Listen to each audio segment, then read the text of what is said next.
Cruzando as Conversas. Oferecimento Galeazzi Sul. Há 40 anos, a evolução dos metais. Boa noite, eu sou Guilherme Macalossi, está começando aqui na RDC TV mais uma edição do Cruzando as Conversas. O seu programa noturno de debates, sempre a partir das 22 horas e 30 minutos, logo depois do jornal da RDC TV.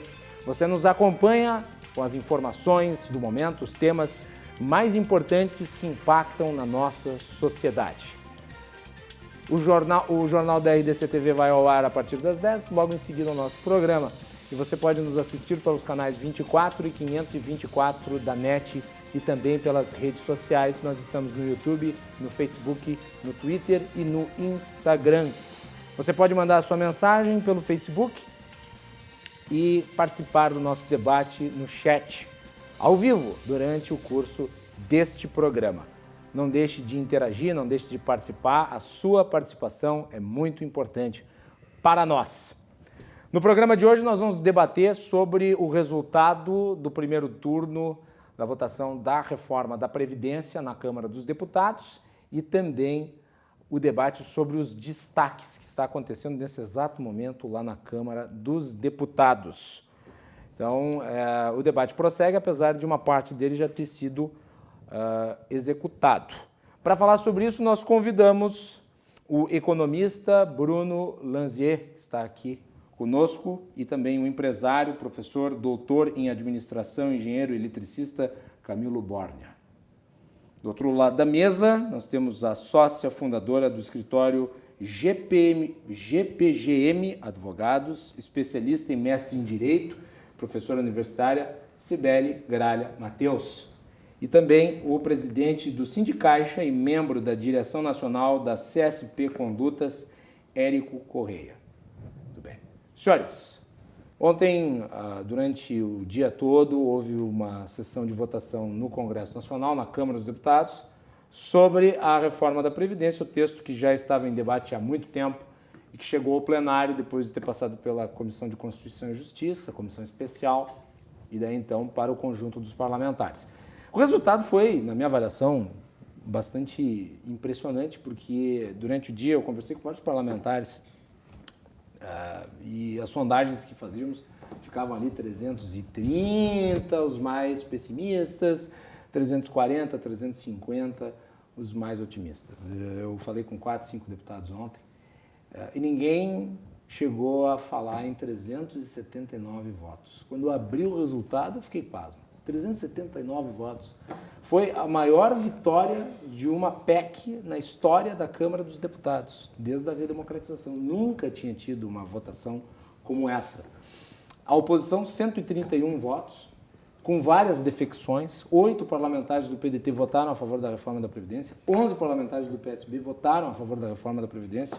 E daí eu pergunto para vocês, o que nós podemos tirar deste resultado? Eu começo pelo Bruno. Bem-vindo. Boa noite. Bom, boa noite aos demais debatedores, aos telespectadores. Agradeço o convite novamente para participar do programa. Eu acho que primeiro a gente tem que pensar que essa foi uma vitória acachapante, né? Foi. Eu consideraria uma vitória para o Brasil, né? Porque a reforma da Previdência é uma das reformas mais importantes que a gente, dentre as reformas que o governo deve propor e dentre as necessidades que o país tem atualmente. Para contextualizar um pouco e voltar um pouco aos debates que provavelmente tiveram aqui anteriormente, mas a gente tem 3 problemas básicos que levaram à realização da reforma da Previdência, que são o problema demográfico, o problema distributivo e o problema fiscal.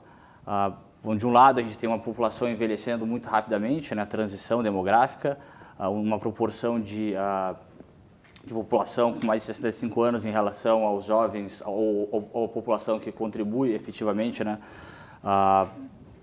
aumentando a famosa taxa de dependência aumentando, a taxa de fecundidade caindo. Então, isso tem gerado essa demografia que vem mudando, tem gerado um déficit estrutural na Previdência, né? E E depois a gente tem outros problemas distributivos. Enfim, a gente é um país relativamente jovem que gasta demais com previdência em comparação com outros países de renda per capita semelhante. E a cereja do bolo é o problema fiscal atual no Brasil, né? A gente tem, nos últimos 120 anos, a gente passa pela maior crise econômica. Se a gente for pegar de 2014 até, vamos incluir 2019, a média de crescimento deve ser negativa. O problema dessa crise econômica é decorrente da descompasso entre receita e despesa, tem uma deterioração fiscal.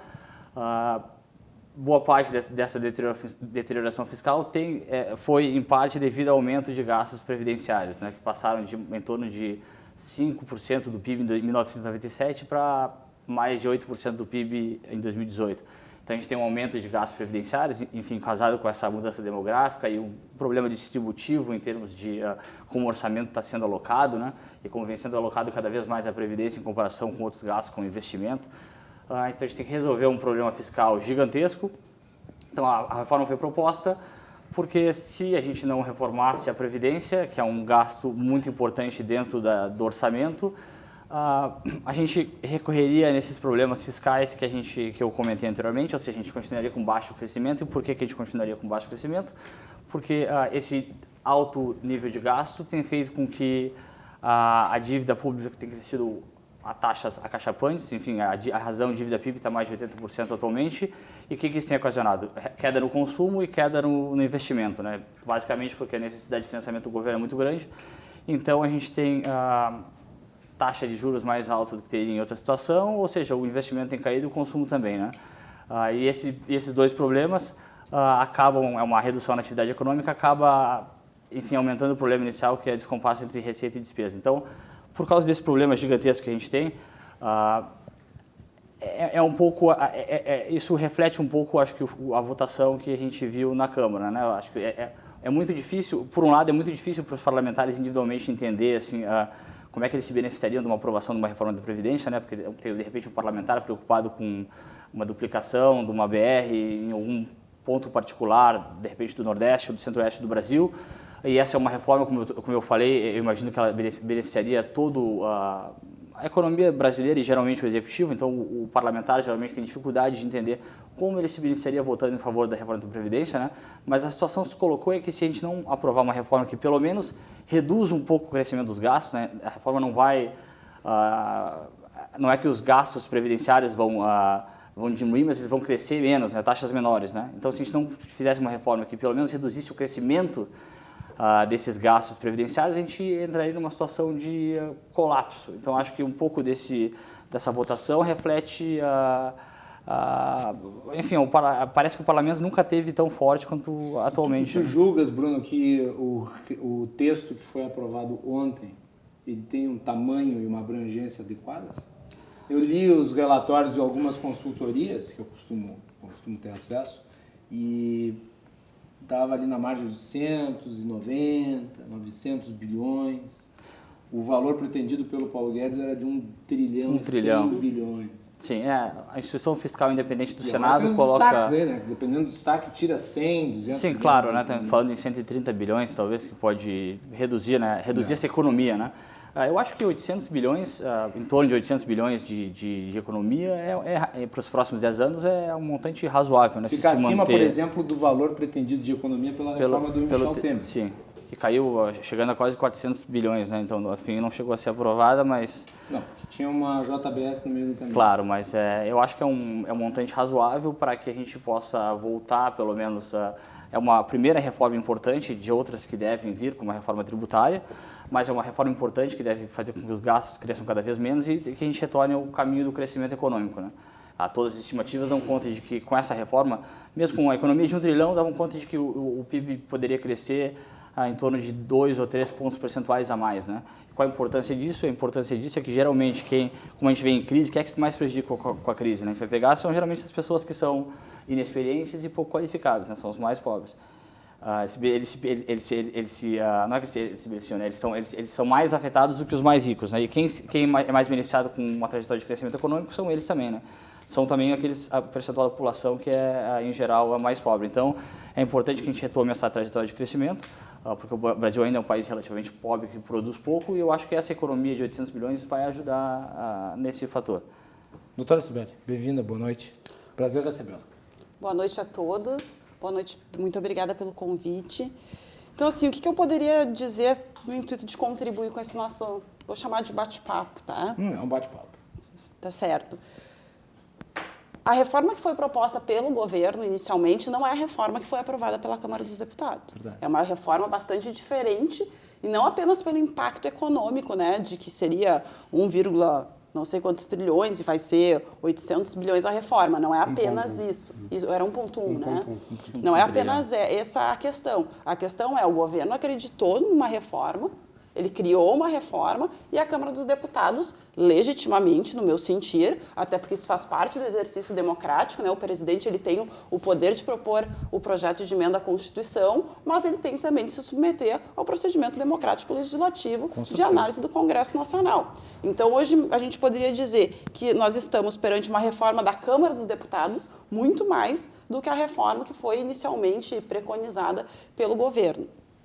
E se eu pudesse resumir essa reforma, eu diria o seguinte: ela não é tão ruim quanto parecia, mas ela não é tão boa quanto querem nos fazer acreditar que ela é. Por quê? Fica no meio termo, então, doutora. Em alguns pontos não é no meio termo. Em alguns pontos eu acho que ela foi importante, acho que sim, a gente precisa de uma reforma da Previdência, mas eu também acho que ela é equivocada quando a gente afirma que vai caçar determinados privilégios, que vai ser bom para uma população de baixa renda. E até me preocupa um pouco quando o colega mencionou ali que os parlamentares têm dificuldade de compreender os benefícios da reforma. Se os parlamentares têm dificuldade de compreender esses benefícios, quiçá a população, tanto benefícios quanto prejuízos. Porque é importante que a população tenha a exata noção daquilo que vai ser retirado, daquilo que vai ser acrescido, daquilo que vai ser um benefício, talvez não um benefício individual. Não é que eles têm dificuldade de compreender os benefícios da reforma, eles têm dificuldade de compreender os benefícios que eles vão tirar votando a favor da reforma. Os dividendos que eles vão colher, é isso que eu quis dizer. Não que vai ser difícil, não que eles não consigam compreender, eles sabem que é importante, mas o que eles ganhariam voltando numa reforma que vai beneficiar basicamente o executivo com o crescimento econômico que a gente espera que vai vir. É isso que eu quis dizer. Bem, feito esclarecimento, prossiga, professor. Entendi. Então, novamente, essa população precisa saber o que está sendo retirado e em nome do que está sendo retirado. Porque, naturalmente, a pessoa não quer diminuição do seu benefício. Eu não quero contribuir mais tempo, eu não quero ter que trabalhar mais anos. Isso é um olhar individual. Só que quando eu penso em reforma da Previdência, eu não posso pensar só do meu local de fala. Eu sou advogada, eu tive pais que me sustentaram, eu pude fazer um ensino superior, eu pude fazer uma especialização, eu pude fazer um mestrado. Eu vivo no sul do Brasil, que a gente já começa uma diferenciação por aí. O sul do Brasil é um dos estados com maior expectativa de vida em termos de Brasil. Se a gente for para o Maranhão, essa expectativa de vida já muda bastante. Salvo engano, pelo IBGE, a expectativa de vida de alguém que mora no Maranhão é de 70 anos. Se essa pessoa tiver que trabalhar até os seus 65 anos, ela vai ter 5 anos de aposentadoria. Então, essas coisas elas precisam ser discutidas de uma maneira bastante clara. Porque quando tu vai buscar os dados que estão no governo ou algumas divulgações, as informações nunca são completas, elas sempre vêm pela metade. Cada vez que eu pego o texto da reforma e vou ler ele, eu descubro uma coisa diferente. E muitas vezes muito diferente daquilo que está sendo divulgado. Agora tem um ponto que tu colocaste aí que eu gostaria de fazer uma contraposição e depois eu deixo para que tu fales novamente. Porque eu acho que é bom ter esse diálogo, inclusive, eu não escondo meus posicionamentos, eu sou a favor da reforma. O objetivo do programa aqui é propor o debate, né? E permitir que todos os lados tenham vez e fala aqui, de modo a externar os seus posicionamentos. Mas quando tu mencionas a questão da idade dos 65 anos, tem que se pensar no seguinte ponto. O que importa, no caso da reforma da Previdência, não é a expectativa de vida, porque a expectativa de vida ela diz respeito a dados relativos a pessoas que ultrapassam 65 anos. Quer dizer, você só vai ser um problema previdenciário se você passar dos 65 anos de idade. O que importa é a chamada expectativa de sobrevida, né? Isso, a expectativa de sobrevida. Quanto você vai viver quando chegar em idade de se aposentar. E a média, porque assim, a expectativa de vida ela é calculada e ela é puxada para baixo pelos indicadores de natalidade. Então, mortalidade, etc. Então isso tudo baixa, só que quem chega a 65 anos, quem consegue chegar a 65 anos, tem uma expectativa de vida de 83. Isso segundo os dados internacionais. No Nordeste, 82. 82. Então, é nesse ponto que entra o debate sobre a expectativa de vida. Quer dizer, quem chega a 65, quanto tempo vive? não é quem chega a 65. Só esse ponto que eu gostaria de comentar. Mas pode voltar, pode fazer suas considerações, professor. Não tem problema. Mas ainda assim, 13 anos, ainda que eu concorde com a sua colocação, 13 anos não é o tempo de vida que uma pessoa, que a gente espera, bom, eu trabalhei X, eu vou poder viver sem trabalhar, gozar da minha aposentadoria apenas por 13 anos. É um tempo curto. Né? Uma pessoa, em geral, não concorda com essa situação. E a gente tem diversos outros pontos na reforma que são importantes de serem mencionados. Tu mencionaste que tu tinha pontos que tu via como positivos e pontos como negativos. Isso. Quais são os principais assim que tu destacas? Vamos lá. Então, primeiro deles, tá? A manutenção para as mulheres de 15 anos de contribuição, uma contribuição diferenciada em relação aos homens, 20 anos. Por quê? Porque existem diferenças, sim, e havendo diferença entre as pessoas, deve haver uma diferenciação também no tempo de contribuição. Então, uma ideia de que se falava de equiparação de tempo de contribuição mínimo para homens e mulheres somado com a idade, me parece que foi acertado manter essa diferenciação. Então, embora tenha se estabelecido que 62 anos de idade seria a idade mínima de aposentadoria para a mulher, o tempo de contribuição de 15 anos me parece adequado para os fins da reforma. Agora, quando eu tenho na reforma, por exemplo, um servidor público, que tem uma previsão de que, em caso dele vir a se encontrar numa situação de incapacidade por trabalho, ele vai sofrer um procedimento de readaptação.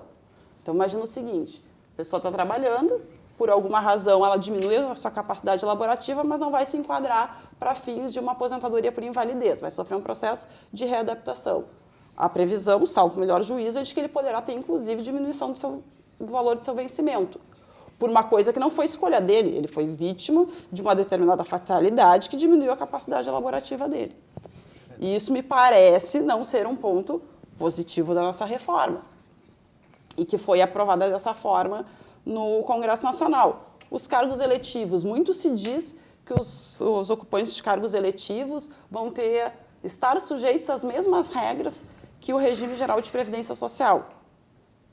Mas ninguém diz a partir de quando. Os atuais não vão se submeter a isso. É tão somente para aqueles que forem diplomados depois da promulgação da PEC. O que é um problema, porque se essa reforma é tão boa, poderia também os ocupantes de cargos eletivos que estão votando nela se enquadrar naquilo que vai ser tão bom para todo mundo.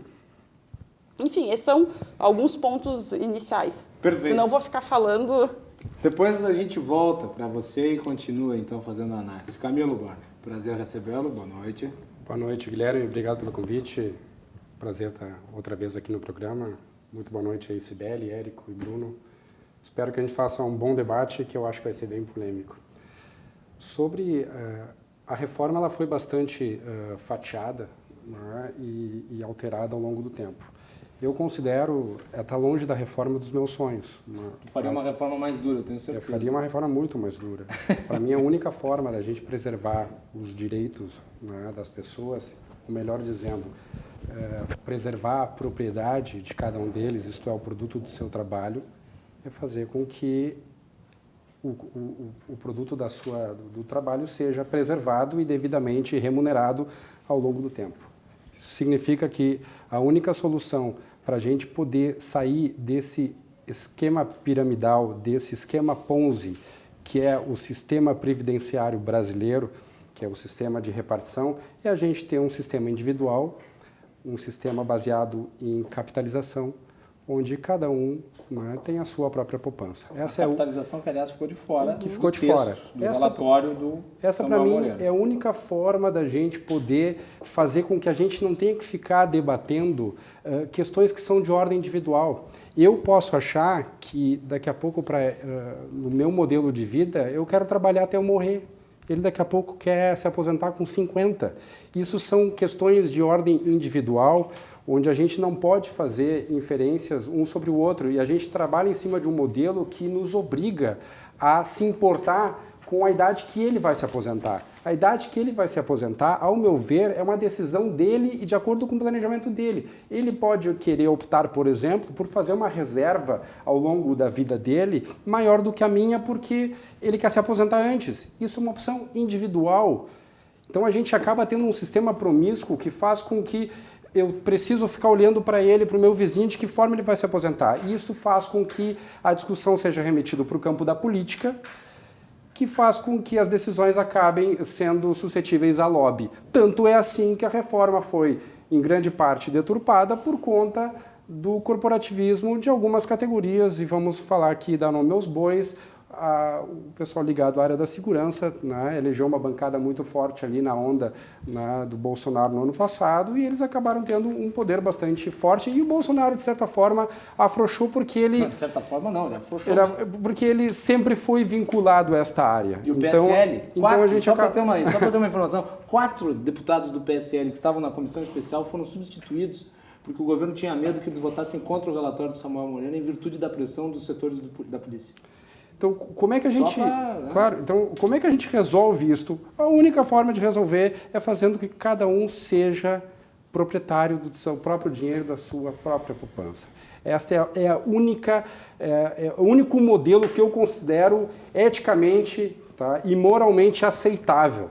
O resto, a gente vai ficar discutindo, tira daqui, a mulher tem que ser assim, o mineiro, o professor, e aí a gente vai ficar num jogo de empurra para ver quem é que vai pagar a conta.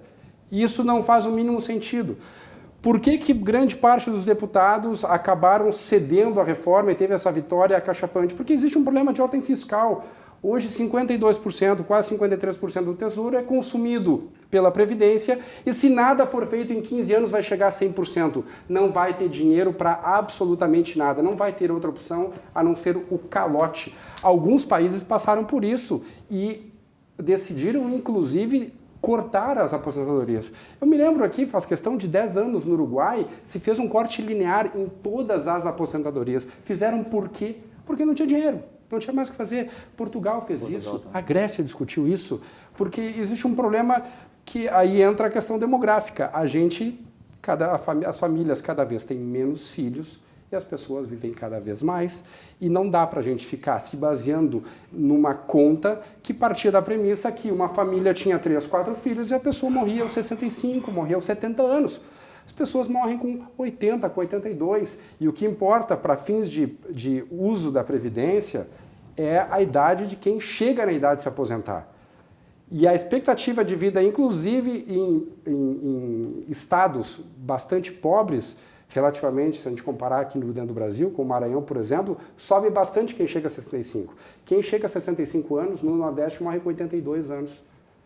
Então nós estamos falando de pessoas que vão acabar, né, usufruindo de um sistema de repartição, que para cada um que está inativo, a gente vai precisar, no mínimo, né, uns 3 ou 4 bancando aí com, vamos botar 25% mais ou menos do salário, porque vamos lembrar que são 8% diretamente do salário, que é descontado, e depois tem a parte patronal para as empresas que estão sob lucro real ou lucro presumido. Então, na verdade, daquilo que o patrão acaba pagando de salário, de R$ 1.200, na verdade o salário é 1.000, mas ele paga R$ 1.200, R$ 200 vai para a Previdência, como INSS patronal, e R$ 80 é a parte que é descontada. Então, aquilo que custa o funcionário é 1.200. Quanto fica no bolso dele? 920. Então, nós temos aí quase R$ 300 de 1.200, temos 25%. A gente precisaria de 4, pelo menos, 4 para bancar 1. Ora, a gente já não tem 4. Não tem conta que fecha. Então podem discutir, pode trazer o jurista que quiser, podem ir para o direito, podem fazer a discussão que quiser. A questão é matemática. A gente não deveria sequer ficar entrando em particularidades. O que devia valer é o seguinte, é o quanto contribuiu para o sistema. Querem trabalhar com repartição? O correto é o quanto contribuiu financeiramente. Se é um privilegiado, se não é, se é professora, se é homem, se é mulher, não importa. Não importa. Inclusive, se fosse assim, eu poderia optar, por exemplo, eu quero pagar o dobro. O meu salário é X, mas o dele também é X. Eu quero pagar o dobro. Mas eu quero, depois, usufruir de uma aposentadoria maior. Por que eu não posso? Por que tem que ser com base no meu salário? A gente entra em discussões que elas não são producentes e não vão produzir os resultados esperados. As intenções são bonitas. A realidade dos números desculpa, não fecha a conta. E o próximo Eu estou aqui me presidente da República... perguntando, Camilo, como é que vai ser a escolha dessa pessoa que ganha um salário mínimo? Como é que eu estou imaginando, como é que vai ser essa pessoa imaginando quanto que eu vou guardar, quantos anos vai ser, para daqui no futuro? Isso é uma realidade que talvez eu possa ter, tu possa ter. Agora, a realidade brasileira, no regime geral de previdência social, é ganhar R$ 1.200. Como é que essa pessoa que mal consegue pagar um aluguel, uma conta de luz, vai conseguir se organizar? Eu entendo que pelo teu local de fala, tu é do Partido Novo, enfim, tu tem um comprometimento com uma linha política. Entendo tudo isso. Ideias. Eu achei o Novo porque condiz com as tuas ideias. Claro. E eu, a partir do meu local de fala, que sim, sou advogada e me preocupo com as questões do direito, com certeza, e acho que não são números, devem se sobrepor a questões de direito, principalmente não tinha uma Constituição Federal que resguarda determinados direitos e garantias fundamentais, e inclusive, em relação a... Ela tem, inclusive, um caráter contramajoritário, exatamente para que determinados direitos sejam preservados. Então, assim, tá bem, eu entendo que tu defendas o regime de capitalização, entendo também as tuas razões, mas não foi esse o texto que na Câmara foi, eu sei. Foi aprovado. Depois eu vou passar para ele. Eu entendo a tua defesa, mas a gente continua num regime de repartição. Existem três questões. Tá? Por mais que exista o direito, a gente precisa fazer com que ele se pague. A conta tem que ser paga. A gente não vai poder pegar, gerar a maquininha do dinheiro lá no Banco Central, né, e gerar dinheiro ou ficar pegando dinheiro emprestado. A conta tem que fechar. Então, por mais que se vá para o campo jurídico, a discussão, a gente precisa verificar a viabilidade disso. Sobre a questão de como é que o pobre vai fazer para garantir a sua... fazer uma poupança, etc. Eu já fico surpreso com o pobre que consegue sobreviver com R$1.000. Eu já fico surpreso. Ele vive. Querendo ou não, ele vive. Ele consegue pagar... Ok. Mas a gente não diz que ele não vive, ele vive. Não subestimem a habilidade das pessoas. Agora, a gente tem que pensar do sentido contrário. Mas é que não é uma habilidade, é uma necessidade posta. Ok, mas se a gente cria um incentivo contrário, se a gente disser para as pessoas o seguinte, tu não precisa te preocupar, tu não tem capacidade, tu não consegue, dada a situação, de montar tua própria poupança. Então, fica tranquilo. O governo vai guardar dinheiro para ti, vai dar um jeito e vai pagar. A gente automaticamente está criando um incentivo para que as pessoas jamais sejam previdentes.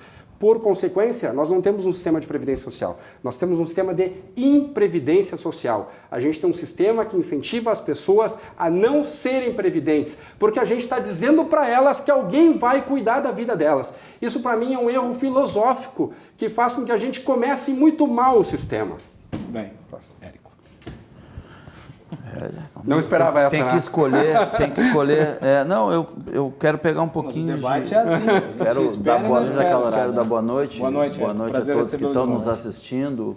Tenho certeza absoluta que muitos trabalhadores estão prestando bastante atenção aqui. Vou começar com uma palavra que disse o Bruno, que é um problema fiscal que nós temos no país. O Camilo repetiu isso. Problema fiscal. Não é um problema econômico, é um problema fiscal. A Previdência não vai resolver a situação econômica do país. É verdade. Vai participar do ajuste fiscal. Que ajuste fiscal nada mais é. Ajuste fiscal é o seguinte, tem que escolher quem é que vai pagar a conta. E o governo escolheu os trabalhadores e especialmente os mais pobres. Especialmente os mais pobres. Então, já parte do ponto de vista econômico, já tem uma confusão aí, porque estão dizendo para as pessoas que a reforma vai resolver o problema do emprego, vai resolver o problema da saúde, vai resolver tudo no país. Não vai resolver nada, nenhum. Só vai dificultar a aposentadoria das pessoas. A segunda coisa, que é muito importante, o discurso do Camilo é um discurso que tem centro e tem lógica. E que a gente usa em sociologia, ou até a teoria do Pierre Levy, que diz que o mercado existe para 20% das pessoas. Os outros 80% estão só atrapalhando. E a fala dele foi exatamente essa. Que os pobres estão atrapalhando, que eles estão esperando que alguém vai garantir. As pessoas trabalham a vida inteira. As pessoas trabalham desde que nascem. Essa reforma é injusta a idade mínima é uma das coisas mais injustas que existe. Tu vai te aposentar com 65 anos. Quem começar com 25 vai se aposentar com 65, quem começar com 10 vai se aposentar com 65. É justo isso? É justo que um trabalhe 10, 12, 15 anos mais que o outro? Onde está a justiça nisso? Por que é justo? Então, a questão da diminuição do salário, a questão de levar as pessoas a contribuir 40 anos para se aposentar numa média. Gente, nós estamos falando num Brasil, eu acho que as pessoas entendem isso, no país campeão da desigualdade social no mundo, país que tem um dos piores IDH do mundo, país da terceirização, do trabalho intermitente, da pejotização, da informalidade e outra. Você sabe qual é o tempo médio de permanência do trabalhador no nosso país, no emprego, no primeiro emprego? 4 meses. Sabe por quê? Porque o contrato de experiência virou exploração. Contrata no contrato de experiência e demite. Esses são os patrões que a gente tem. Agora, o que a gente não fala, e aí eu quero saudar aqui o espaço, porque... Eu lembro que a outra vez que tu veio aqui, tu disse que tu querias debater Previdência. Isso. Quando veio o debate da Previdência, eu chamei. Eu tenho que saudar porque esse tema foi blindado na mídia. Blindado, gente. A gente estava enfrentando o William Bonner diariamente, defendendo a reforma. Então, olha só, gente. 56 bi por ano se calcula que seja sonegação. Na Previdência. 56 bi por ano. A DRU, acho que a maioria das pessoas sabe o que é a DRU, talvez quem nos assista não sabe, mas a DRU é a desvinculação das receitas da União. São valores do orçamento que o governo pode retirar e tira das contribuições sociais para pagar mais juros para os bancos. Isso, a DRU, chega a alguma coisa em torno de 615 bilhões em 15 anos, 64 bilhões por ano. E a desoneração da folha de pagamento, o Camilo falou que o trabalhador paga 80 e o patrão paga 20, paga 200? 80 e 200. A desoneração é o patrão ser liberado de pagar os seus 200. Sabe quanto chegou isso? 143 bilhões em 2017 de desoneração. Os empresários liberados de pagar a sua parte. Que caso aconteceu isso? A desoneração em todos os ramos da economia. Está aqui o economista que pode nos falar isso depois. Isso é a categoria dos simples, que são aquelas pessoas... Desoneração da folha instituída pelo governo Dilma. O Temer aumentou a DRU de 20% para 30% e tira das contribuições sociais. Então, e outra coisa, e aí quando a gente vai fazer uma discussão, a primeira coisa que falam é que as pessoas estão vivendo muito. Então tá bem, trabalhador tem que viver até o dia que tem direito à aposentadoria, daí por favor morra. É isso. As pessoas não podem usufruir um pouco da ciência, do avanço da ciência, viver um pouco. E outra, esse cálculo de expectativa de vida, é bom que venha aqui um dia um técnico do IBGE para fazer um debate sobre isso e explicar. Em primeiro lugar, que a expectativa de vida das pessoas não é a expectativa de hoje, é de quando elas nasceram. Então já está errado. Segundo lugar, que a média do Brasil é completamente desigual. No sertão do Maranhão, as pessoas não chegam a 60 anos. Não chegam a 60 anos. E mais ainda, o Brasil mudou a fórmula de cálculo, tirou a morte de jovens, vocês sabiam disso? Não entra nesse cálculo? Jovens que morrem por acidente ou jovens que morrem em homicídio, não entra no cálculo para baixar essa média. É uma média mentirosa. Então, tudo que foi feito aqui, tudo, e tem uma coisa que as pessoas falam e que ninguém aponta. Eu quero saber qual é o privilégio que foi combatido nessa reforma. Eu desafiei aquele dia aqui o cidadão que estava aqui, ele me disse, o Glauco Fonseca disse o seguinte, aposentadoria do servidor público. Bom, aposentadoria do servidor público já é pelo teto do regime geral desde 2003. Agora, as pessoas que estão assistindo e os companheiros que estão aqui na mesa sabem que os servidores públicos, inclusive aposentados, pagam contribuição previdenciária, vocês sabiam disso? Os aposentados do setor público pagam contribuição. Quem ganha acima do teto paga 14% de contribuição previdenciária. Agora, isso não é falado. O servidor público não tem mais paridade, não tem mais integralidade, perdeu todos esses direitos na reforma da emenda 41 do Lula, lá em 2003. E nós estamos aqui dizendo hoje que vamos combater privilégio. Gente, é fácil de entender. Que privilégio é esse? Que os militares estão fora? Que os parlamentares estão fora? Que privilégio que está sendo combatido? É uma situação de levar daqui a 30, 35 anos, o nosso país virá um país de miseráveis, de velhos andando pela rua, sem saber o que fazer, se vão ter o que comer ou se vão comprar remédio. E aí o que vai acontecer? Vai ter uma parcela da sociedade que vai dizer isso. Ah, não, cada um tem que escolher o seu. Gente, e aí eu pego, para encerrar aqui, para passar a palavra, que eu não quero falar sozinho aqui, o que disse a doutora Cibele, que é perfeito, perfeito. Nós somos incluídos. Os incluídos têm uma outra situação. O pai pagou a faculdade, ou o pai ajudou a pagar a faculdade, tem a casa, tem a vida, foi na escola, foi no clube, tem uma vida social, tem uma vida, come bem, dorme bem, mas nós estamos falando do Brasil. Nós estamos falando de Porto Alegre, uma cidade que tem 5 mil pessoas caminhando, morando na rua. E essas pessoas não devem ser assistidas. Por quê? Porque elas não tiveram um pai rico ou uma mãe bondosa que deu estudo, que deu cama, que deu tudo. Não, esses aí nós temos que fazer o quê? Matá-los? Deixá-los morrer? Previdência ou assistência social? Previdência, assistência social faz parte. Isso é previdência. Isso é assistência. É um tripé. É um tripé. E esse tripé está garantido na Constituição de 1988. A Seguridade Social é um conceito triplo de previdência, assistência e saúde. E isso aqui nós não abrimos mão. Agora, Érico, eu tenho uma argumento da Constituição. Só deixa eu botar um argumento que eu discordo aí da tua fala, se tu me permite. Que é em relação a... Tu é o dono do programa, né? Não, mas discordamos respeitosamente nesse particular. Eu estou promovendo debate, então acho importante fazer os apontamentos que julgo que são importantes. Na questão envolvendo a DRU, acho que é importante dizer para o público que a DRU, ela de fato, ela move o orçamento. E ela foi criada com o propósito de tirar de um orçamento que é superavitário e colocar num orçamento que é deficitário. Porque existem dois orçamentos. Existe o orçamento fiscal e existe o orçamento da Seguridade. O orçamento da Seguridade é afetado pela DRU, obviamente. Sim. Agora, o que diz a Constituição é que as contribuições previdenciárias, sociais e patronais não são afetadas pelo deslocamento. Os recursos que são tirados não são necessariamente os recursos da Previdência. 110 bilhões retirados da Previdência. São retirados pela DRU. do sistema previdenciário. Sim, conjunto. 110 bilhões. Conjunto. Não atinge as contribuições previdenciárias. 110 Tá na bilhões legislação, das contribuições. Artigo 167 da Constituição. Está aqui Tem a prazo de cartilha da pagamento? CPI da Previdência. Bom, mas E o orçamento, Mas só- o orçamento Tá fiscal... aqui a cartilha da CPI da o Previdência. orçamento fiscal também é afetado pela DRU e os recursos que são tirados do orçamento fiscal, eles são destinados para a área previdenciária.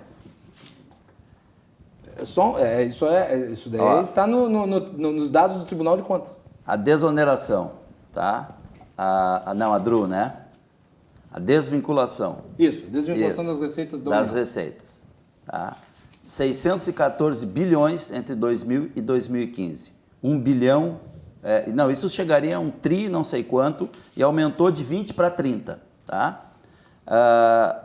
Das contribuições sociais, em torno de 27,5 bilhões por ano das contribuições só que o sociais. déficit da Previdência é 280 bilhões, né? Se voltasse 60 Bom, bilhões, mas não cobre o daí eu déficit, quero né? encerrar E para outra dizer coisa, a gente sabe que como tem... é que a gente combate esse déficit do ponto de vista econômico, que é onde a gente tem que chegar aqui, eu acho que tu tem que colaborar para isso. Se nós estivéssemos discutindo aqui uma questão de geração de emprego, nós temos 13 milhões de brasileiros desempregados, números oficiais. 5 milhões no desalento, que não procuram mais emprego, que já desistiram de viver. E 38 milhões de pessoas vivendo na informalidade, né? Muito incentivado até pela Rede Globo, empreendedorismo e tal. As pessoas estão vendendo quindim, cachorro-quente, o cortador de unha, estão se virando. Olha só, isso dá 38 com 13, 51 com 5, 56. 56 milhões de pessoas de mão de obra ativa que não contribui. Se tu pegar metade disso, tá? Metade dos 56, que dá 28. Se esses 28 contribuir, conforme disse o Camilo, com os R$80 e os 200 do patrão, esses R$280, nós vamos chegar em alguma coisa em torno de 240 bilhões. E como é que se gera esses empregos? Depois vocês respondem. Aí o Bolsonaro tem que responder, ele foi eleito para gerar emprego. Vamos fazer um intervalo, porque nós estamos estourando o tempo, depois nós vamos continuar debatendo aqui. Ele não prometeu na campanha que ia acabar com a aposentadoria dos pobres do Brasil. Ele prometeu que ia resolver os problemas do Brasil. Voltamos na sequência com esse instigante debate sobre a Previdência brasileira. Nós já voltamos aqui no Cruzando as Conversas.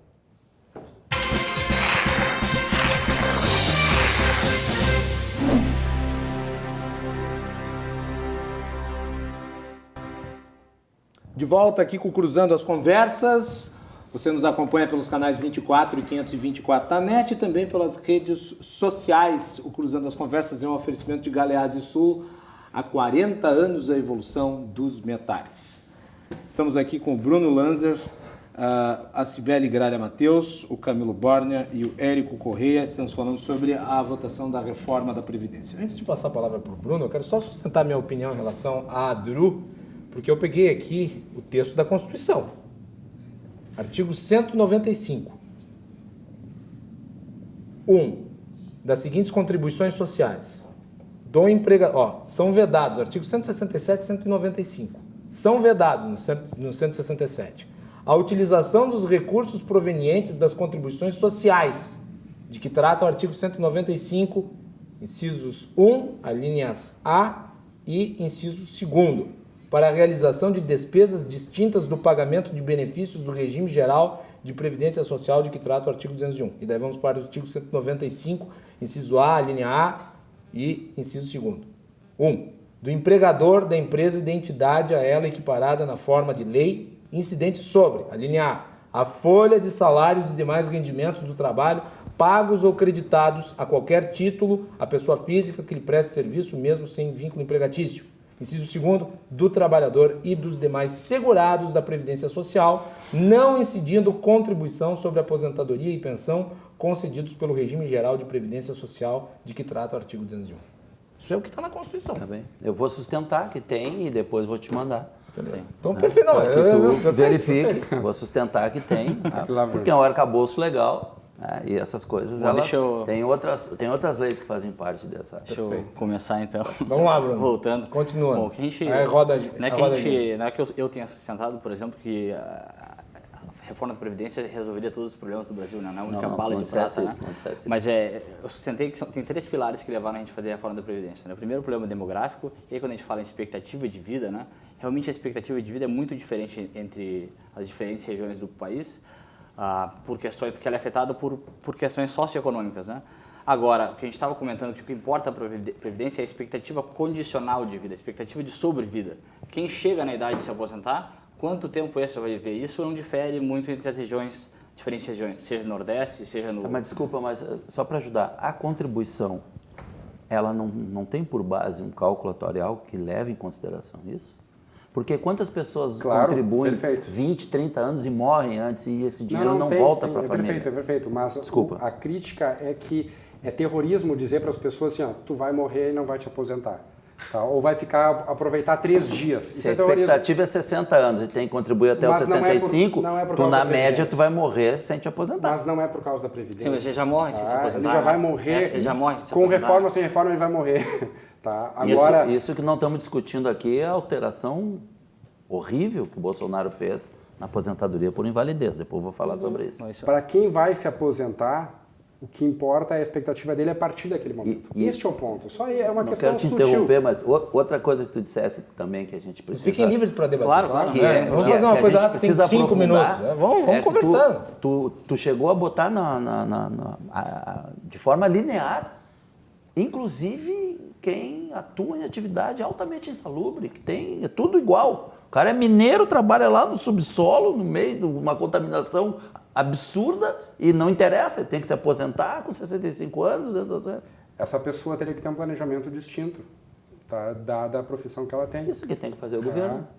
Pois é, aí nós diferimos. Mas aí nós discordamos. Mas não volta para o... Interromper, acho que faz parte do debate. Volta para o Bruno, que depois... Cada um vai falando aos poucos, assim, pode vai dialogando. Mas a reforma da Previdência até tem um tratamento distinto, né? Você manteve o problema ali, me parece... Mas criou idade mínima. Não, Eu exatamente. queria chegar o problema me parece... Eu queria chegar na idade mínima, porque o senhor perguntou qual seria um dos privilégios que foi cortado, que vai ser cortado com a reforma da Previdência, né? Então eu falei, tem um problema demográfico que levou à reforma, esse é um problema que causa um déficit estrutural, independente da conjuntura econômica, independente da DRU, voltar ou não para a Previdência Social. Qual o problema distributivo, né? A maior parte das pessoas se aposenta, a maior parte das pessoas que tem renda, enfim, que tem maior renda se aposenta por tempo de contribuição. A idade média deles é de 54 anos. 58. 54, eu sustento que é 54. E os mais pobres se aposentam como? Por idade, 65 em média, os homens. mais ou menos a média dá uns 62 anos, pegar mulheres e homens. Então o que a Previdência está fazendo, essa nova Previdência, ela está fazendo que todo mundo se aposente com 65 anos. Estou pegando os homens aqui, né? Mas Se 62... os passarem, não vai ser todo mundo, né? Bom, mas enfim... A ideia original é essa. A ideia original é essa, né? Então ela está combatendo o privilégio, né? Ela está pegando o pessoal que era mais rico, se aposentava mais cedo e que tem um Quem subsídio, começar com 15 anos vai contribuir previdenciário 50 maior. anos. Não, para aí. Tem um subsídio para aí. previdenciário O pessoal maior. mais rico, a média da aposentadoria do Regime Geral de Previdência Social de tempo de contribuição é mais ou menos R$ 2.200. Esse é o pessoal mais rico, são esses privilégios que a reforma quer combater. Eu tenho esse número como R$ 1.980. Bom, mas que seja, mas está 1.980 todo mundo de reais. acordo Esses que são os esse ricos, valor esses não os são ricos. ricos. Que não são esses os privilégios que se pretende combater. Mas não é isso que ele está falando. Sim, foi isso que ele, Não, eu não foi disse, isso que não, ele é- disse. Que está se igualando para que o pessoa que ganhava mais, que eram os que ganhavam mais, tá? Não precisa de privilegiados, isso é verdade, mas que as pessoas que ganhavam mais se aposentam por tempo de contribuição. As que se aposentam menos se aposentam por idade. Por idade, claro. E aí se igualou o tempo, a idade mínima, não foi isso? Sim. Para afastar estes privilégios de quem se aposenta por tempo de contribuição. Estatisticamente, a média de alguém que se aposenta por tempo de contribuição, nas leituras que eu fiz são 2.200, Sim. ele mencionou um valor um pouco menor. E repito, estamos todos de acordo, acredito eu, que 2.200, 1.800 não é privilégio. Mas assim, vamos lá. Mas ele poderia me explicar. Tá. Para eu entender, Não, porque eu talvez eu acho tenha que é. entendido errado o teu raciocínio. Eu gostaria O de que ele quer dizer é o compreender. seguinte, é que... Explique, Bruno. É que assim, ó, é que normalmente a pessoa que se aposenta por tempo de serviço é uma pessoa que está numa profissão diferenciada e que ganha muito mais do que a média. Mas a média Tá? é 2.200. Não importa a média, eu não conheço o número exatamente, mas eu quero dizer o seguinte, eu lá, engenheiro, né, daqui a pouco trabalho numa grande empresa, etc., eu me aposento via de regra com uma idade menor do que aquela pessoa que tem um salário mínimo, que está numa profissão, vamos considerar assim, não muito destacada socialmente, ela, via de regra, ela se aposenta aos 65 anos, aos 62 anos. Ela acaba caindo no limite da idade e não pelo tempo de contribuição. A reforma, ao fazer com que todo mundo tenha a idade mínima, faz com que aquelas pessoas que se aposentam por tempo de serviço, que via de regra são as que ganham mais, acabem tendo que contribuir mais para o sistema. Então, por isso que se mas diz... isso é combater um privilégio. É a média geral. Essa era a Foi pergunta. a média de cada um dos... É que a partir do momento que tu tem um sistema distributivo onde aquele que trabalha até os 65, ele tem que colaborar com aquele que está na inatividade e se aposentou com 45, com 50 anos, tu está combatendo assim privilégio. Eu me lembro, eu me criei em Canoas, eu tinha muito, por exemplo, vizinho que era funcionário da Petrobras. Cara, com 45 anos aposentado, 48 aposentado. Vamos pegar o Tá. caso do Fernando Henrique Cardoso. Ele se aposentou Muitos, com 37 tá, anos de muitos. idade pela USP. Ele é um privilegiado. Tá? O Evidente. que a Previdência vai fazer em casos como esse? O que é um privilégio? O que é um privilégio? Vamos lá, peraí. Eu estou Peraí, pegando um olha só. caso que Não vai pode ser fazer considerado um nada. privilégio. Direito Não, adquirido, eu estou não vai falando fazer para que nada. casos assim não se Não, repitam. não, Gente, tá comentando. peraí, tá, mas o que para é um combater privilégio? casos assim, nós vamos condenar a maioria pobre É que desse não, país não, a não, não isso se que eu tô aposentar. perguntando. A não se Tu tá pegando uma aposentar. pessoa de Tô quando tu era perguntando adolescente. que Isso dá era, pra fazer com era base? outra legislação vigente. Vamos lá, a gente está o que é um debatendo privilegiado? a atual reforma da Previdência. Como é que hoje nós estamos combatendo privilégios. Eu não quero... Todo dia tem gente que entra em contato comigo me metendo um sarrafo, tá? Sério? Que eu vou atrás e aí eu vejo que a pessoa está com 50 anos e está aposentada. E aí tu vê o que ela fazia. Ela tem ensino superior, né? Trabalhou dignamente durante os anos, mas com 50 se aposentou. eu estou no ensino ontem, superior, tá? eu não vou me aposentar com 50 anos, com certeza. Tá. Ontem, né, eu falei com uma pessoa que está correndo para se aposentar, que está com 52 anos. Mas por que ela tá 53 correndo anos. pra se aposentar? Porque ela está com medo de mudar as regras, entendeu? E vai Mas se aproveitar. mudar- tá, mas é que aí- Porque na regra atual, ela acaba se beneficiando. Tá, mas é que aí Tá. a gente cai de novo na questão que eu mencionei no início da minha fala, de um problema de desinformação. Se essa pessoa que tu está mencionando já tem condições, já adquiriu as condições mínimas necessárias para se aposentar, ainda que venha a reforma da Previdência, o direito dela está resguardado. Ela vai conseguir se aposentar igual, então ela não Perfeito. precisa sair correndo. Mas eu quero dizer o seguinte, Ela é há mulher, pessoas essa que pessoa. estão... Mulher. Mulher, tem 52 anos. 52 Ela anos. pode ter 34 anos de contribuição para chegar nos 86. Pode, Tá justo não. que ela se aposente. Mas Porque ela aí tem que que fechar tá. 86 pontos para se aposentar. Pois é, só que tem o seguinte, vamos lá, essa pessoa com 52 anos, na condição dela, ela vai morrer com 90. Nós estamos dizendo que ela vai ficar aposentado mais tempo do que a vida de trabalho. Eu quero que vocês me digam qual é a matemática que sustenta isso. Essa pessoa vai morrer com... da contribuição ela vai morrer com 90 anos. Ela vai ficar 38 anos. Tá, mas essa Eu acho que ela tá torcendo pra que tá É o que vai acontecer. Mas, Camila, É porque só ela vai aproveitar a vida dela Não, e ela eu não... entendi. Eu entendo que ela aproveite. Eu Onde é entendo. que é a justiça, né? Cadê a justiça nisso? Mas em Ela não vai termos- morrer com 70. Ela vai morrer com 90. Ela contribuiu 85. 34 anos. Mas Ou vai como? contribuir 35. Não, Tá, Então me arranja... Tá certo. Não, peraí. Mas não é assim que funciona, né? Ela não vai receber depois o montante que ela contribuiu, né? Me Outras pessoas arranja um trabalhando agora vão- investimento Esse onde... é o sistema Isso, é o da nosso repartição. sistema. Isso. Me arranja... Mas esse que é o problema, né? Esse é o sistema. Vai ter menos gente para contribuir que não vai sustentar a aposentadoria Porque dela tem no que futuro, gerar né? emprego para ter mais gente para contribuir. Me arranjem Não, um mas sistema... tem que incluir as pessoas. Não adianta gerar mais emprego porque a Por quê? transição porque a transição demográfica que a gente vê o Brasil está passando vai gerar uma população idosa muito grande. Onde é que essas pessoas Quando? Como assim quando? Quando? Ué, de 2020 até 2060 vai mudar. Vai ser em vamos- 2060 Não, teremos Qual é o mais percentual, idosos qual é o e crianças. percentual de idosos hoje na população uns brasileira? 10%. E de jovens até 14 anos? 30, acho que é 30 e tantos por cento. Em 30 anos nós teremos Jovens até 14 anos. mais idosos que Jovens crianças. até 14 anos. É, um terço da 14%. população em 2060 vai ser... É Nós mais, teremos nós temos mais mais idosos. jovens até 14 anos do que idosos. Não sei onde é que está o Não, os descompasso jovens nisso. até 14 anos, Isso. eles não contribuem para... Não, mas quando esses idosos aumentar o número de idosos, esses jovens vão estar entrando no mercado. falando jovens O problema é que o mercado não abre. Essa conta que você está fazendo não está fechando, Gente. porque está pegando assim, tem jovens até 0 a 14 anos. E o pessoal que tem de 14 até 65? Esse aí não vão passar a ter mais 65? Essa proporção que vai aumentar muito mais do que esse pessoal que vai entrar. Mas o de 14 vai demorar mais tempo do que o que tem 50, né?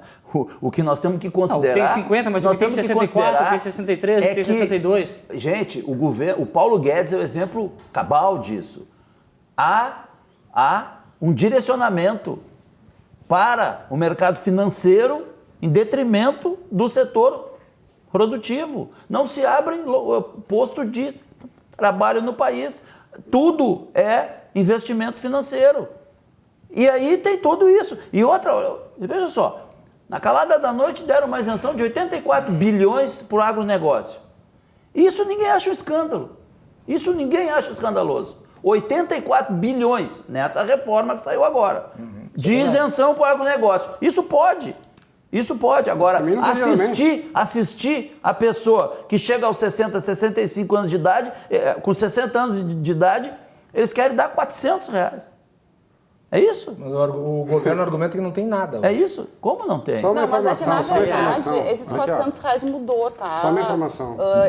Sim, a Ele não reforma ficou, originária Mas não ficou. Olha aqui, ó, iam peraí. votar, ainda do não benefício votaram. de, não, o benefício Ele de já prestação foi- continuada pela reforma proposta pelo governo Bolsonaro ficaria por volta de R$400. Não, ele ficaria O R$400 depois de ele aumentar, né? Depois de 70 anos. Com o É, substitutivo, se voltou à ideia anterior que a gente tem, que vigora Depois de 70 anos, hoje, mas de o um pessoal salário começa a mínimo. Ele receber com 60, retrocedeu, né? eles voltaram atrás. Hoje o pessoal começa a receber com 65, começar a receber com 60, né? Mas isso era uma questão, não era, o governo próprio admitiu que não era nem uma economia, né? Às vezes a gente tem tem que entender um pouco, tem aqueles cavalos de Troia dentro da reforma que são pontos-chave que vão ser mudados pelo legislativo. Isso faz parte do mandar um E bom o plano. benefício de prestação continuada faz parte da Seguridade Social, né? Não exatamente da Sim, Previdência também- Social, também- né? também Deixa eu só dar um número importante Deixa só o aqui, Bruno dados do concluir. IBGE. Não, eu só- Senão não vai ficar bom. pelo Não, metade mas, do raciocínio. Eu quero colaborar mas comigo. acho que faz parte. Só, o último ponto que eu ia levantar, a questão da DRU, né? Foi o meu.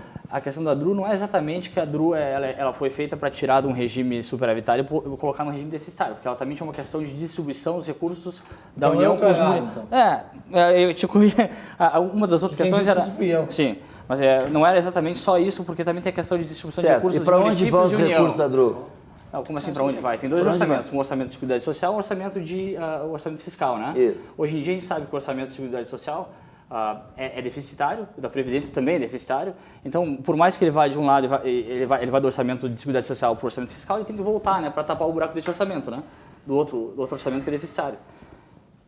Então a conta que você estava falando, que se voltar os recursos da DRU para o orçamento, ele simplesmente é o quê? Os 60 bilhões, o déficit só da Previdência é de 280. Esse ano vai ser 290. Discutível. Não é discutível. Isso aí são números discutível. que apresentados pelo governo e por outras... Sim, óbvio que o governo apresenta. O governo quer fazer uma reforma. Não, a instituição fiscal independente do Senado não é parte do governo, a parte do Senado também apresenta os mesmos números. É a mesma coisa, a gente estava dizendo aqui no início que é uma questão democrática, Esses os dados são deputados, corroborados etc. pelo Tribunal de Contas. Não, assim, então, se for chegar nesse número, então os dados que você apresenta eles são discutíveis porque você é contra a reforma da Previdência, então é assim que a gente está fazendo debate? Não. Eu estou dizendo os dados do governo. Os dados do IBGE também são do governo, então são dados que a gente governo. tem que confiar, porque não é o governo que está... São órgãos dentro do governo que fazem a conta, tem um tribunal de contas que checa se aqueles dados Ou estão pode ser corretos ou não. simplesmente dados feitos com base em parâmetros diferentes. Sim, mas quais são os parâmetros diferentes que estão mostrando que não há Não, déficit na eu Previdência? não estou comparando. Gente, Tu o que eu estou disseste- dizendo, Contabilidade pública, nós isso é temos, finanças, nós tá? temos Entrada e uma saída. sonegação brutal, nós temos desoneração na folha de pagamento, nós temos DRU, nós temos desemprego, nós temos Sonegação informalidade, nós temos tudo. É óbvio que... E mais ainda, com tudo isso que eu falei, na Previdência Urbana só tem déficit nos 2 últimos anos, antes não tinha, na Previdência Urbana.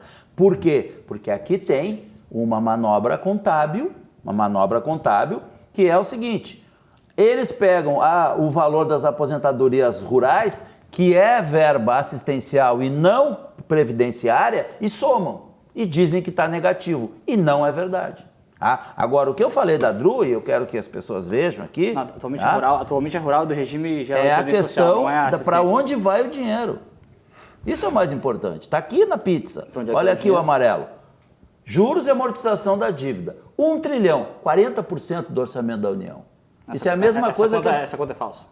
Essa conta da Auditoria Cidadã da Dívida, material Fatorelli. feito pelo presidente dos auditores externos do Tribunal de Bom, então Contas eu vou- e pela Maria Lúcia Fatorelli, é uma conta Qual o falsa. percentual da receita do governo que vai para juros da dívida?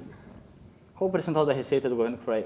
A despesa primária do governo... 40,66%. Não, isso aí está dizendo orçamento, eu estou falando Do da orçamento. receita. Do Quanto orçamento. de Isso é impostos... rolado. Quanto de Isso impostos... é rolado, isso não é pago.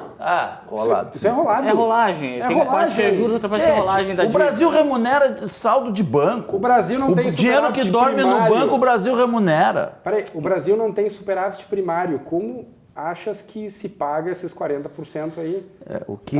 Como é que paga? Não paga, Não é esse assim. é o problema. Não, Sim. Sabe como é que se...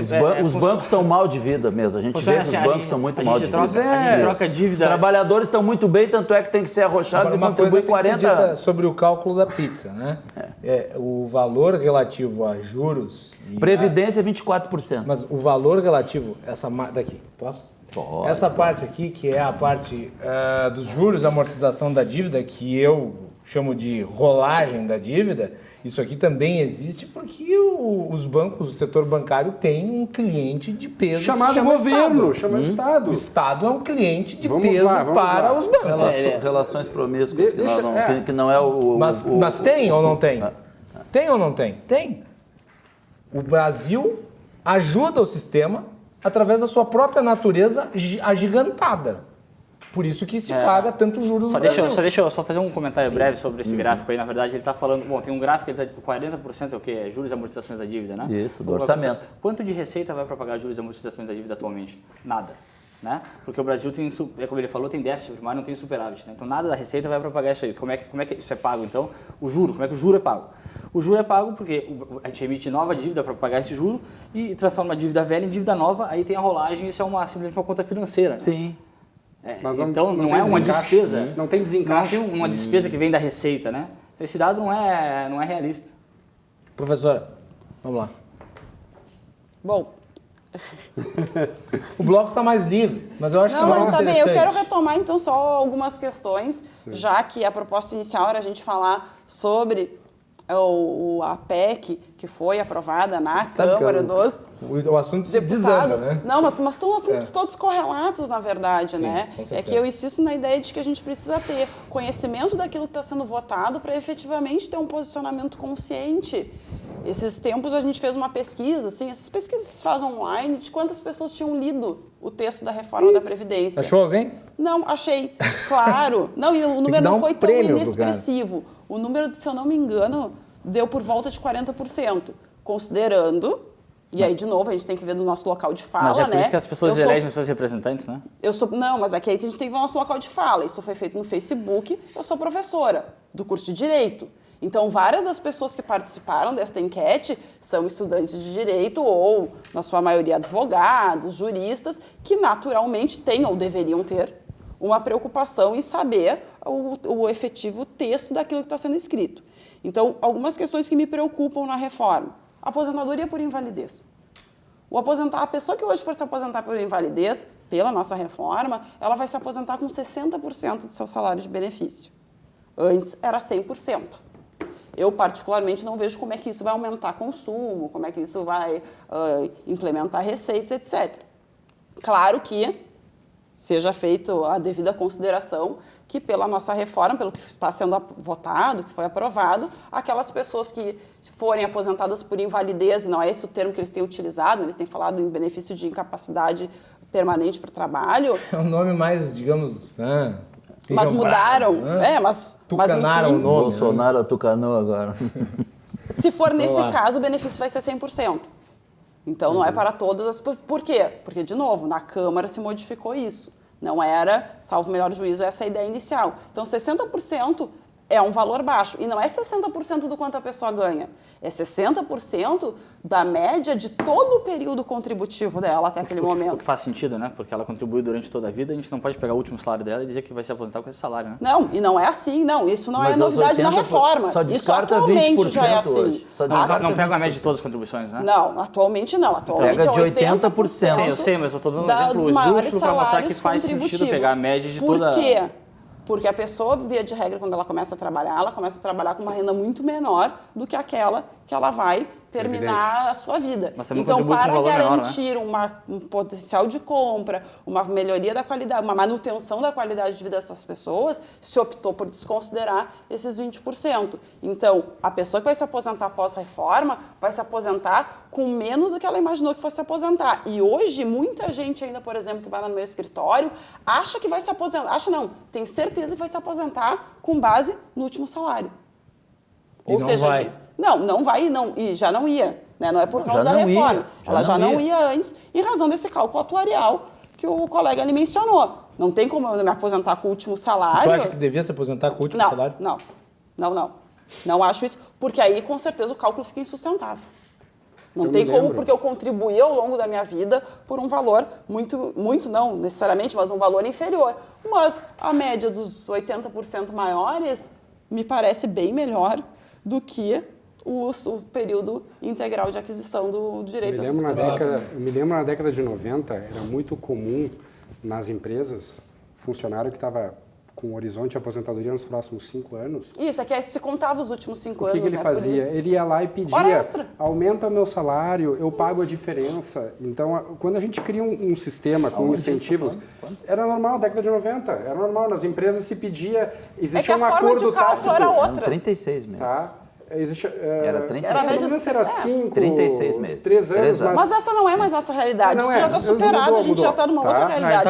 Ele está comentando uma mudança para entender. Que quando tu tem incentivos inversos, as pessoas vão se adaptar aos incentivos para obter o máximo benefício. Eu só queria contestar um número aqui, dados do IBGE. Consegue pegar aí a imagem? Em 2060, o Brasil terá 73 milhões de idosos contra 28 milhões de crianças. Crianças, que idade? Sabe? Abaixo da idade que não trabalha. Tá? De 14 anos, né? É de 0 a 14. Teremos 1,6 ativos para cada inativo. Tá? Isso é uma informação demográfica. Qualquer conta séria deve levar em consideração isso, porque o sistema de repartição pressupõe que aqueles que estão na ativa mantêm quem é inativo. Por esta razão, uma das invenções criadas aí ultimamente foi fazer com que aqueles que estão na inatividade também contribuam com o sistema. Outra informação, em vários países, a contribuição previdenciária não representa nem perto do salário. O Japão, por exemplo, a pensão previdenciária é 30% da média salarial. 30%. 30. Aí como é que eles fazem? Porque existe uma cultura de acumulação própria. Porque eles sabem que para a conta poder fechar, não vai ser por decreto. E aí eu gostaria de fazer uma... Nem por decreto fecharia, né? Pois é. Nesse caso, tá? nosso caso atual, nem por decreto fecharia. Existe assim uma preocupação, e eu entendo, tá, a intenção de vocês. Vocês querem que se use um sistema, tá, que é administrado pelo governo para poder amparar algumas arestas, equalizar Só uma coisa, desigualdades, eu não resolver quero, problemas. esse é o nosso sistema vigente. Não é a escolha minha, não é a Cibele que quer isso, esse é a escolha vigente. Não, no papel eu posso colocar o que quero. A nossa Constituição de 88 também, A nossa o cara Constituição queria... fala em solidariedade. Pois é, mas a solidariedade... E eu respeito aquilo que está escrito na Constituição. A solidariedade, ele é um conceito deturpado, porque a solidariedade pressupõe que seja um ato voluntário. A partir do momento que eu imponho, não é solidário. Lamento, não é solidário. Eu estou impondo. Qual é a solidariedade disso? Isso faz, inclusive, com que a gente diminua a possibilidade das pessoas serem solidárias, porque no Brasil, até o governo tem o monopólio da solidariedade. E como o governo ele tem a responsabilidade da solidariedade, a gente, como pessoa física, como indivíduos, a gente se isenta da solidariedade, porque, afinal de contas, eu estou bancando o governo. O Érico falou um negócio, disse o seguinte... ponto para girar, tá? só tem mais 5 minutos. Ele disse o seguinte, que o governo fez as escolhas. Aí tu fala. O governo fez suas escolhas, escolheu os mais ricos, né? E acabou, né, lançando a conta para os mais pobres. Toda vez que se faz uma escolha via governo, é o que vai acontecer. O governo é o maior responsável por concentração de renda. O governo leva 32% do PIB, mais 8% pelo déficit que dá, chega a 40%. Há contas, inclusive, que ultrapassam isto. O governo ele é um concentrador de renda por default. É da natureza do governo concentrar renda. Tanto é assim que qual é a cidade que tem o maior PIB per capita do Brasil? Brasília. Tá? Brasília é uma cidade formada eminentemente por funcionários públicos. Então, se a gente quiser que as pessoas possam, né, ter possibilidade de trabalho e resolver o problema do trabalho, tá, o problema do emprego, não vai ser através do governo. O governo não cria, o governo apenas tira de um para dar para outro. Então a gente tem que ter mais mercado. Para ter mais mercado, a gente precisa ter menos governo. A solução para a gente poder fazer essas pessoas trabalharem e elas, quem sabe, um dia almejarem a fazer um planejamento melhor do que aquele planejamento que é remetido para o Estado, que é uma ilusão que nunca vai fechar conta, o próximo governo vai discutir a reforma da Previdência de novo, vai ser fazer com que o governo fique menor. Os governos, via de regra, são gerentes daqueles que botam eles lá. Há uma relação direta com o capital. Uma relação direta. E tu queres mais governo, então? Mas não foram os eleitores? Mas tu queres mais governo? Eu quero outro governo. Não foram os eleitores que votaram no governo lá? Olha só a contradição que tu estás dizendo. Só um pouquinho, deixa. Tu estás dizendo que o governo é escolhido por aqueles que têm dinheiro. Aí tu quer mais governo. Isso, é assim que funciona. Pois é, então. O capital manda. O capital manda. Bolsonaro, então tem que ter menos o Bolsonaro que vocês apoiam, que se elegeu, sim. Eu não votei no Bolsonaro. O teu partido votou ontem integralmente com ele. Na reforma da Previdência. Isso. O mesmo partido, vou dar uma informação aqui escandalosa do ponto de vista humano, do deputado Van Hatten, que aqui na Assembleia Legislativa, para aumentar o vale-refeição dos servidores públicos do Estado, que estão há 5 anos com o salário congelado, e que o vale-refeição é R$11, aumentou R$1 no governo do Sartori, R$1, teve um voto contra na Assembleia, deputado Van Hatten. Por que o senhor votou contra, deputado? Uma questão ideológica, sou contra servidor público. Estão atrasando salário. R$1. Estão atrasando salário. O Bolsonaro, que era o cara que ia fazer outro governo, que é o cara que ia resolver os problemas do país, ele liberou 1 bi em emendas para os deputados e no dia da votação, para fazer os arremates, mais 180 milhões. Mas não entra o orçamento impositivo aí? Pois é, é obrigado a liberar a emenda. Gente, olha só, Eduardo Leite fez aqui uma votação aqui, na véspera ele nomeou 90 CCs. Esses caras funcionam na lógica do mercado, sim, são empregados do mercado. Essa é a lógica do governo, Um governo comandado pelo Paulo Guedes. Sim, mas acontece que essa é a lógica do governo. A tua solução é a solução de mercado. Não, a minha solução é menos governo para não ter isso aí. Não, mas tu quer dar pro mercado. Olha aqui, ó. Se depender economia de vocês, vocês vão higienizar. Vocês vão higienizar. Essa é a lógica de vocês. Higienização. Pobre mata, pobre morre, é melhor morto. Pega os moradores de rua e bota onde? Muito pelo Pega os contrário. moradores de rua e bota onde? Érico, olha aqui, ó. Muito pelo Ó, contrário. Paulo Guedes é um banqueiro. Isso Você que é sabe, o programa. tu é um cara que tem condições financeiras, boa cultura, vai dar uma passeadinha no Chile. Vai dar uma passeadinha no Chile. Daqui a 30 anos, o Brasil vai estar que nem o Chile, que nem Santiago hoje, com velhos perambulando pela cidade. E tem um PIB per capita maior que o nosso. Isso, exatamente. Mas PIB só para os ricos, porque é o país campeão do mundo em suicídio de idosos. Mas não tem nenhuma relação, do não tem mundo. nenhuma relação com a Tem. atualização. As pessoas se Não tem- aposentam com não um tem terço nenhum do trabalho, salário mínimo. mas me diz um trabalho sério que Um fez terço do relação- salário mínimo. O Chile é um país rico. Não, mas me diz um trabalho sério que fez a relação do Vocês suicídio espremem com os a números para previdência, fazer eles confessar a verdade de no Chile. vocês. Como é que é? Me diz algum trabalho sério que mostrou uma relação... Gente, Não. nós trouxemos vários aqui, economistas, advogados chilenos vieram fazer palestra aqui. É que você só escuta o William Bonner, cara. Senhores. E aquele Sadenberg, aquele lá que é o Sadenberg é o deus do mercado. Senhores. Aí é que não dá. Nós não temos mais tempo nem para ouvir você. Um povo passando fome, Mas eu- querem que as pessoas contribuam 40 anos. Deixa eu dar uma... Gente, deixa eu dar uma- as pessoas ficam empregadas em média 5 meses por ano. Como é que vão se aposentar? Vão morrer de fome. Isso, pede pro Vão governo. morrer de fome. O governo vai garantir. Troca o governo. Tira o teu Bolsonaro Mas quem quer que e as bota pessoas um morram governo de de fome? esquerda lá Quem quer que as vai pessoas melhorar. morram de fome é o senhor que não quer fazer reforma. Por nenhuma. quê? Como assim? Por quê? Eu quero Senhora. sim. Quero geração de emprego, Não, pelo plano de contrário. emprego, Acabou o plano tempo. de obras públicas, Pelo contrário. casa pro povo. Por que a Dilma não fez? Isso. Boa noite, pessoal. Não vai dar tempo para despedidas. Obrigado a todos. Obrigado, Érico. Obrigado, Camilo. Obrigado, Bruno. Obrigado. Obrigado, Sibeli. Obrigado a todos. Nós vamos ter que ficar por aqui. Boa noite e até mais.